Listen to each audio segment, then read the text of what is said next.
میرے رسول کریم علیہ السلام نے اپنے غلاموں سے پوچھا تھا بتاؤ مفلس کون ہوتا ہے، کون ہے جس کے پاس کچھ نہیں ہوتا؟ صحابہ نے کہا یا رسول اللہ جس کے پاس پیسے نہ ہو، بخاری مسلم متفق علیہ حدیث ہے۔ نبی کریم نے فرمایا نا بھائی، مفلس تو وہ ہوگا جو قیامت کے دن احد پہاڑ کے برابر نیکیاں لے کے آئے گا۔ یا رسول اللہ اتنی نیکیاں پھر بھی مفلس ہے، پھر بھی غریب ہے؟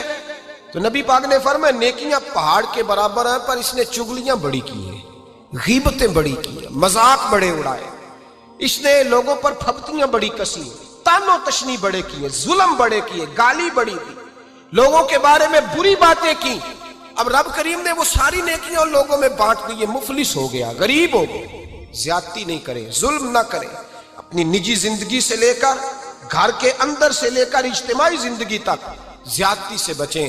میرے نبی کریم علیہ السلام نے اپنے غلاموں کو یہ درس دیا ہے، دیکھنا کبھی زیادتی نہ ہونے پائے، دیکھنا کہیں ظلم نہ ہونے پائے، دیکھنا کسی شخص کو تمہارے قول فعل سے، تمہارے مزاج سے تکلیف نہ پہنچے۔ میرے بھائیوں، حضرت وہب ابن منبہ علیہ رحمہ فرماتے ہیں کہ بنی اسرائیل کے اندر ایک بادشاہ محل بنانے جا رہا تھا۔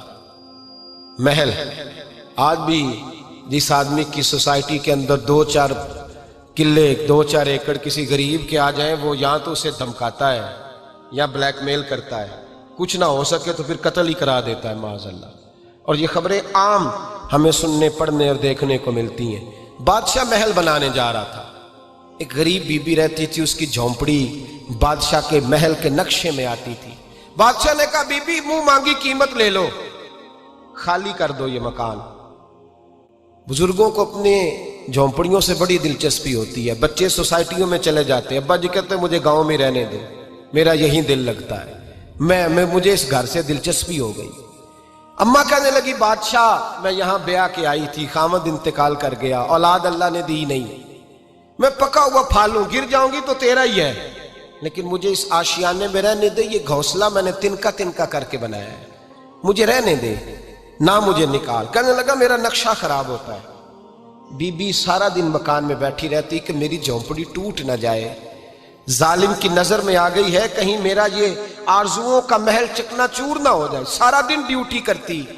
بادشاہ نے بھی دو چار سپاہی کھڑے کر دیے، جب گھر سے نکلے تو بلڈوز کر دینا، مکان کو گرا دینا۔ وہ خاتون کتنی دن بندہ بیٹھ سکتا ہے؟ ایک دن سر شام گھر سے نکلی، 2-1 گھنٹے کے بعد واپس آئی تو مکان گر گیا تھا، دیوار بن گئی تھی۔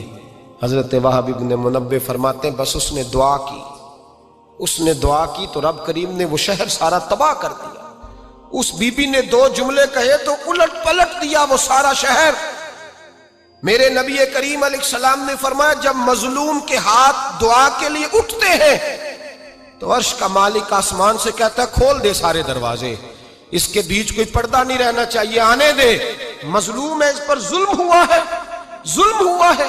لوگ کہتے ہیں میں بے چین رہتا ہوں صاحب، مولانا صاحب، پیر صاحب، وہ گھر کے ایک کونے سے چیخنے کی آواز آتی ہے، کوئی دم مل جائے، کوئی تعویذ ہو جائے، کچھ ایسا ہو جائے کہ بچت ہو جائے، کوئی ایسی پھونک لگ جائے کہ آرام آ جائے۔ تو میں کہتا ہوں بھائی اگر بڑے دم کرانے سے بھی فرق نہیں پڑا، اگر بڑے تعویذ لینے سے بھی چیخیں بند نہیں ہوئی، تو ذرا ٹٹول کے دیکھ لو کہیں کسی یتیم کی آہیں ہی نہ دفن ہو وہاں، کہیں کسی غریب کا گوشت تو نہیں دبا لیا، کہیں کسی کو لوٹ کے تو دیوار نہیں بنا لی، کہیں کسی کا مکان پہ قبضہ کر کے تو نہیں بنایا۔ اگر لوٹ اور حرام کا مال ہو تو پھر چیخیں بند نہیں ہوتی، پھر سکون سے سویا نہیں جاتا، پھر وہاں آرام کی نیند نہیں آتی۔ حضرت وہب ابن منبہ فرماتے ہیں بی بی آئی اور آ کر کے اس نے جب دیکھا میرا گھر ٹوٹ گیا ہے، محل ٹوٹ گیا ہے، حالات بدل گئے ہیں، تو وہ خاتون آتی ہے اور میرے بھائی دعا کی تو اس نے انداز ہی بدل کے رکھ دیے۔ مکان سے نکلی تو مکان ٹوٹ گیا، اور فرماتے ہیں واپس آئی تو ہاتھ پھیلا کے پتہ کیا کہتی ہے؟ کہتی اے اللہ میں تو موجود نہیں تھی، بتا تو کہاں گیا تھا؟ تو بھی موجود نہیں تھا، میں تو نہیں تھی، پر تو کہاں تھا؟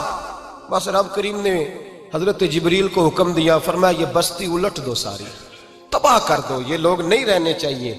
یہ لوگ بھول جاتے ہیں زیادتی کرتے ہوئے، وہ بہو سے ہی کیوں نہ کریں، وہ اپنے گھر کے بھول جاتے ہیں کہ شاید پوچھنے والا کوئی نہیں، شاید میزان نہیں لگے گا۔ ایران کے بادشاہ نے اپنے بیٹے کو پڑھانے کے لیے ایک استاد صاحب کا بندوبست کیا۔ استاد صاحب کو کہا کہ میرے بچے کو دین پڑھائیے، میں چاہتا ہوں کل اس نے عنان حکومت کو سنبھالنا ہے تو یہ دین سے آگاہ ہو جائے، اس کو کچھ سکھائیے، پڑھائیے۔ بہت نیک بزرگ بڑے درویش عالم پڑھانے لگے، اسباق مکمل ہو گئے، دین کے اسباق قرآن مجید پڑھایا، احادیث طیبہ کا درس دیا، اصول فقہ سے روشناس کرایا۔ جب بچے نے مکمل تعلیم حاصل کر لی اور آمین ہو گئی، دستار ہو گئی، فارغ ہو گئے، تو پھر ایک دن استاد صاحب نے کہا بیٹے کل تم نے ضرور آنا ہے، کچھ بات کرنی ہے۔ شہزادہ گیا ملنے استاد صاحب سے، استاد صاحب نے کنڈی لگا لی، ہاتھ میں درہ پکڑ لیا، مار مار کے پورے وجود کو زخمی کر دیا، کوئی غلطی نہیں، کوئی بات نہیں، مارا۔ اب بچہ آیا آ کے بادشاہ سلامت سے کہا کہ ابا جی سمجھ نہیں آئی، بڑا مارا ہے استاد۔ تو سیانے تھے نا بادشاہ، یہاں تو قاری صاحب روز کٹہرے میں کھڑے ہوتے ہیں، مولوی صاحب آپ نے میرے بچے کو کیوں مارا ہے؟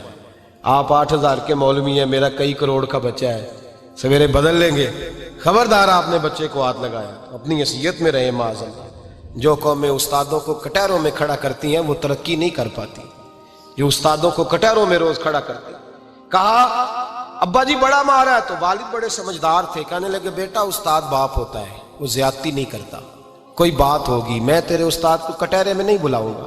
اماں سے بات کی، اماں کہنے لگی بیٹا میں تیرے باپ سے کیسے بات کروں، ڈر آتا۔ وقت گزر گیا، 22 سال بیت گئے،